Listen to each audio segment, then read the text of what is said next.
ఈరోజు హైకోర్టు ఈ అక్రమ కేసుల గురించి, అక్రమ అరెస్టుల గురించి, వారిపైన పెడుతున్న సెక్షన్ల గురించి, గతంలో ఇదే సెక్షన్లపైన కేసులు పడితే కేరళ హైకోర్టు ఏం చెప్పింది, బిఎన్ఎస్ 111 సెక్షన్ అసలు ఏం డిస్క్రైబ్ చేస్తోంది, దీనిపైన సుప్రీంకోర్టు విధి విధానాలు ఎలా ఉన్నాయి, మొత్తం క్లియర్గా చెప్పేసింది.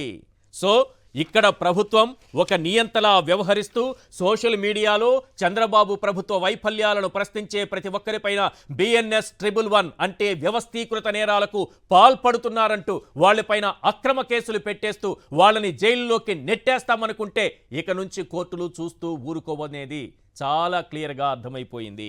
రైట్, ఈ అంశంపైన మనం మాట్లాడదాం. ఎంతమంది పైన కేసులు పెట్టారు, ఏ సెక్షన్ల కింద కేసులు పెట్టారు, అసలు ఆ సెక్షన్లు చెల్లుతాయా చెల్లవా, ఇలాంటి సెక్షన్లతో నేరం రుజువైతే వారికి పడేటటువంటి శిక్షలేంటి, ఇకనైనా సరే పోలీసు వ్యవస్థ హైకోర్టు తీర్పు తర్వాత మళ్ళీ ఇదే సెక్షన్ల కింద అమాయకులపైన కేసులు పెడితే వారిపైన కూడా తగిన చర్యలుంటాయని న్యాయవాదులు అంటున్నారు. నిజానికి అలా జరుగుతుందా? వీటన్నింటిపైన క్లియర్గా మాట్లాడుకుందాం.